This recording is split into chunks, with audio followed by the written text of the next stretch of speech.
Alright, so the next thing I want to talk to you guys about today is about retimes. That is something that keeps coming up every time I see people around, or actually talking to the support team is something that has been asked quite a lot.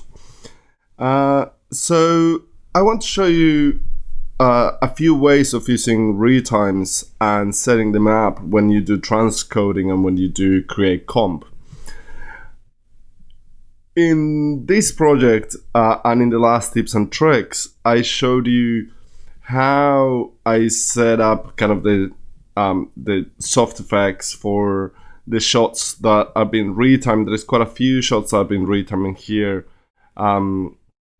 and especially there's a few shots we actually look at reorganize my spreadsheet based on retiming, and you can see there's a few retime shots that I can select, but the main thing about them is actually things like this. Here at the end, it is the same shot actually put together in 4 different cuts that are one without retime, one with retime, one without, one with retime, one without. So it's how do you actually combine that and put them into a single shot as well. So I'm gonna I actually just put this timeline together where I have basic retimes. I actually took all those shots and put them here in order, just to kind of explain in a little bit in an easier way of how this works. So the first thing is talk about the 2 types of retime that we have in Nuke Studio. The first one is the linear retime. You can see that there is a value here on the side, and that is achieved either by using the retime tool here on the retime, or you can select the clip, and as I showed in the SIGGRAPH demo, that if you guys can watch it, if you have watched it, you will have seen that I showed a few other options of how to do this. You can go into editorial, retime, and change the value on by numbers. There's a few options here that you can use, like keep time duration, source duration, or anchor based on the frame that you are at, or that you have your playhead at.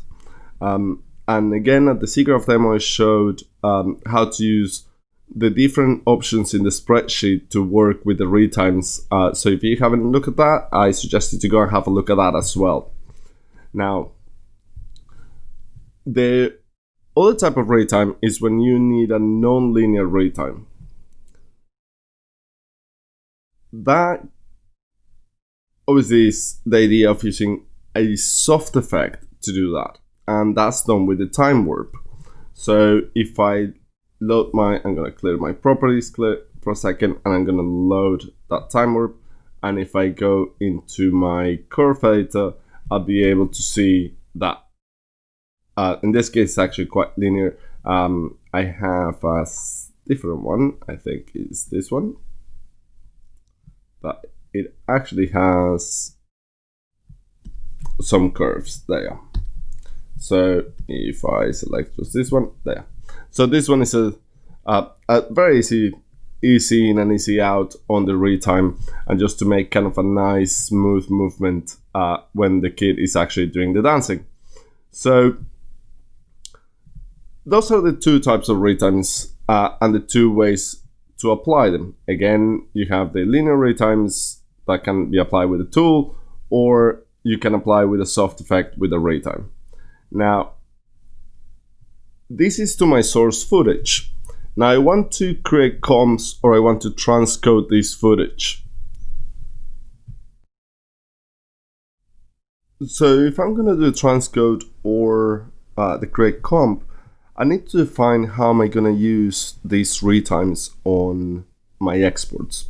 So I'm going to start with the basic. I'm going to create a transcode of this, because let's say I'm working with MOV files and I want to create DPXs or EXRs. But the important part of doing that export normally is maintaining the amount of frames that I need for it. And probably I don't want to apply the retime into my transcode. So I have set up here a few presets for those of you that are not used yet to the export presets or the create comp presets, there is two areas. There is the kind of your default presets for everything, and then your per project presets. I tend to use the project ones when I'm doing this type of stuff on a project, when I decide that I want to do something specific for that given project, while the regular presets, I use them as my main way of working. So that's how I set up my company or my whole pipeline. Now, in this case, I want to do some transcode, and if I'm going to transcode the footage to do the work, I probably don't want to apply the retimes straight away. I want to have the plates with the extra frames. I don't want to commit to retime, because knowing my directors and so on, I know they're going to change the retimes later on. So for that, I'm going to say transcode shots with no retime. So I created that preset. And what I have done is I have set here to not apply the retimes, to still give me handles. And I have also set to not include soft effects. This is because I have my burning in here and I don't want to apply that burning.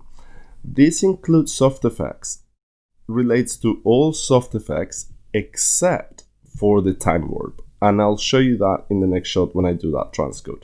So if I do this now and I do that export,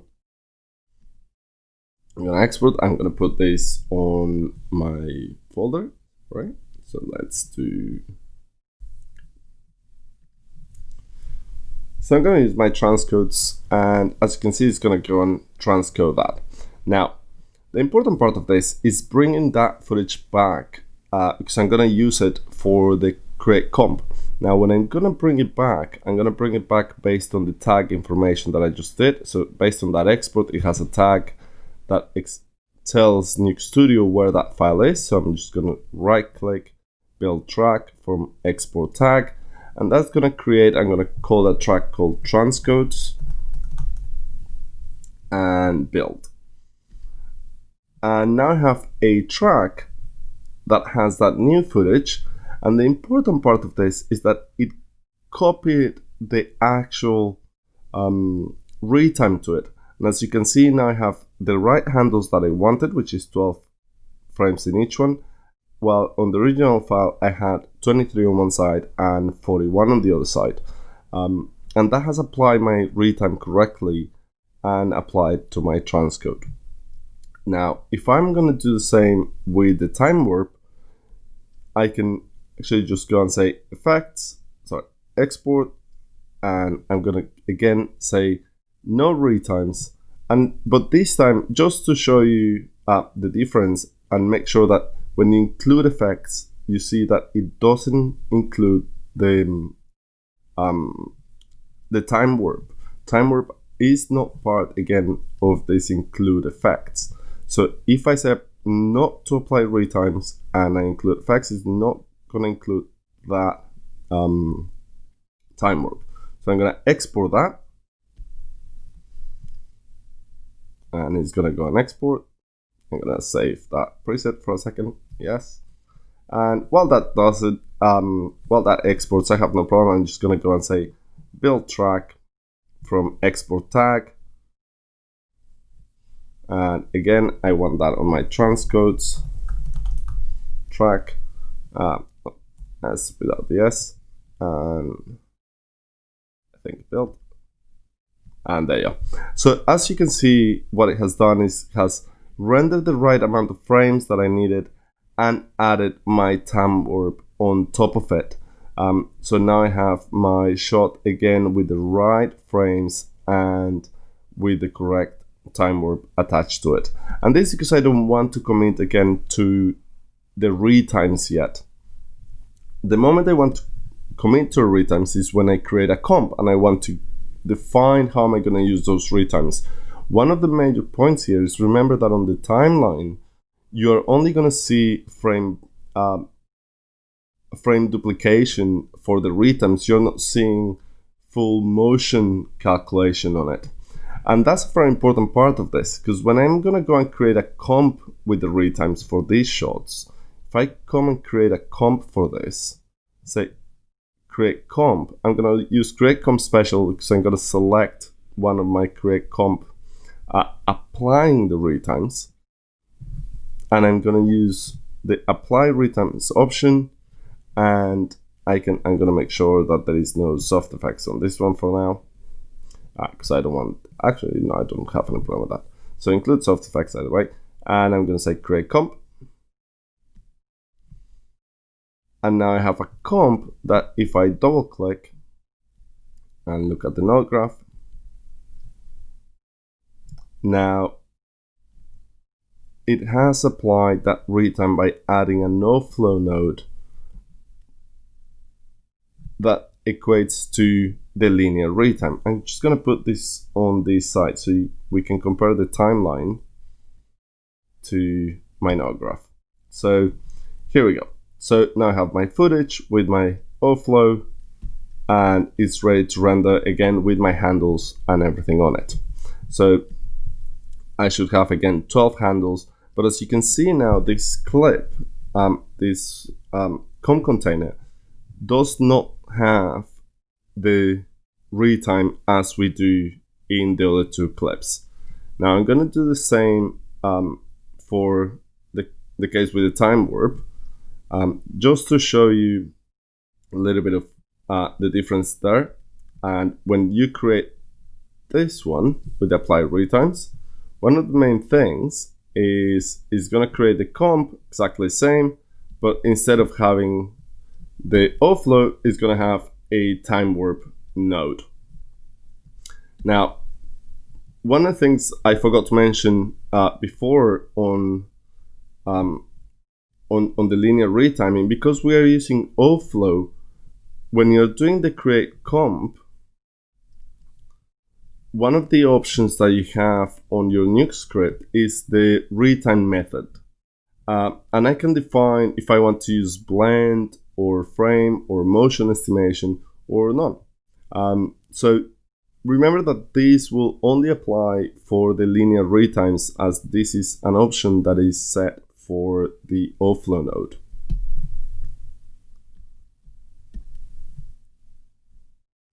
Okay, so that is the basics of the retiming and applying retimes or not for your transcodes and your creation of a comp. Now, the next one I want to show you is combining multiple shots into a single shot. And again, this is a very typical thing that happens on edits. As I said before, on this City Alley project, the guys in 1920 had to deal with this, where you have a lot of shots where there is one without, one with, one without, one with, one without. And obviously there are different numbers and everything else. And it's all about kind of making the right timing for the keep dancing. Very common stuff that happened on editorial. So for us in comping is how do we want to deal with that?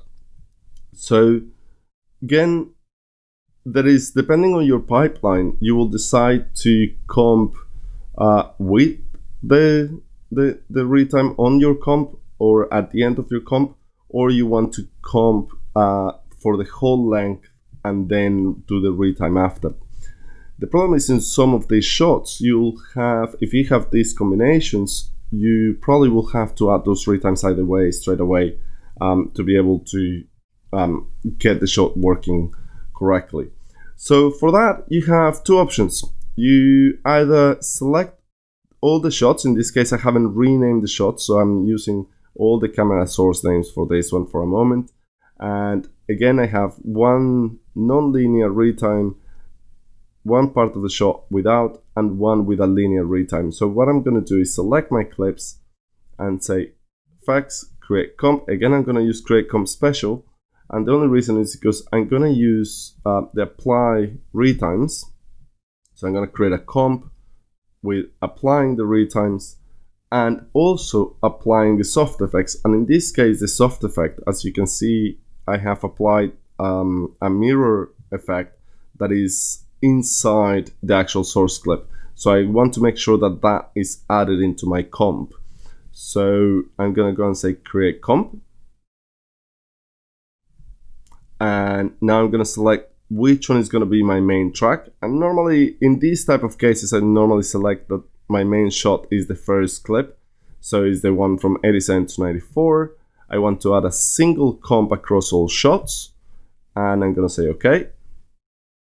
And now I have a whole clip that has all the stuff. So if I go into that comp very quickly, you can see that what we got set up on the script is my different plates, right? And because it is the same clip, Nuke Studio, instead of putting 3 different reads, is going to put postage stamps for the other 2 shots. So we only have really 1 read that then uses time offsets to set which frames we actually need on each one. So then the one with the time warp, which is the first one, has its time warp applied to it. We have the time clip set after that to make sure which one is the range of that. The middle clip doesn't have any retiming at all, so it only has the mirror effect. And the third clip has the linear retime, in this case set with the O-flow. And again, everything set up. So now I'm ready to comp anything that I need to comp in the shot. And in this shot, I actually have to add some screens and do some cleanup. And I'll probably have to add a robot around here. But I'm not going to do the comping now, as that's not what the webinar is about. So again, this is how I just set up my shot. Now, the other option that I have for creating this type of comps is by using the collect shots. And I'm a really big fan of the collect shots. And the reason why is because I can pre-set up all my timeline and do a single create comp for all my shots across the sequence. So instead of having to go and do shot by shot or have to select these 3 shots I did before to create this, now I can come in and I have renamed all of this. This time I just renamed a single shot, retimed. So they have all the same name, which means I only need to select one of them and go into effects, create comp special. And this time I'm going to use this preset that I created where I have set it up to collect the shots based on the name. You can also use collect shots based on timing. This one is very useful when you have shots that are retimed, but they are a stack and they're going to be a single shot, but you have elements that are popping in and out into that shot. Let's say smoke, or you have a logo or things like that that you need to retime. That's the cases that you're probably going to use collect shots based on timing, and that way you don't have to rename them all the time. We can probably try one test for that in a second. So I'm going to make sure I'm going to do this. I'm going to include the handles. I'm going to apply the retimes. And I'm going to say I want to make this. Actually, I'm going to go into custom and 1001. That's how I like to comp. I like to use 1001. I suggest, especially if you're doing retimes and stuff, I really prefer to keep on 1001 to make sure I know exactly which numbers I'm working with. And with that, I'm going to create comp. And I'm going to say yes. Now, the difference here, as you can see, is that this clip is just for this size. And this is because this is the clip that we selected. However, if you actually look at the handles, this clip has collected all the shots beside it. And we can see that because the handles go all the way to 12 frames after the last shot here. So now I can extend that clip very easily to the end of that shot. And now I have my whole shot retime. And if I double click again, now I have my shot again, because it's the same. I have my poster stamps around, my mirror effects that are in the middle. And again, I have my time warp on this side, and I have my O-flow on this side, and my comp being built in the correct way and ready for me to work on the shot.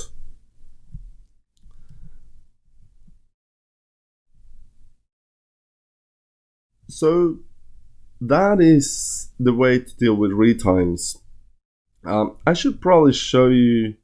I should probably do one more because you can also apply comps without the retime, right? So um, let's actually copy that one here. Let's just copy that and let's move somewhere around here to the end, and let's paste that transcode there, and let's rename that shot. Just so we are gonna call this comp with no retime, and I'm gonna rename that. Cool. And I'm gonna create the comp for that. So I'm gonna go create comp special again, and I'm gonna say I'm gonna use apply retimes, but I'm simply gonna unclick the apply retimes option, and again I like my custom 1001, and I'm gonna create my comp, and I'm gonna say yes to that, and there. So now we have the comp for this, and you can see how even on the comp container it now has added a time warp on top of it. If it was a linear retime, it would have added the frames here, the number here for the linear retime.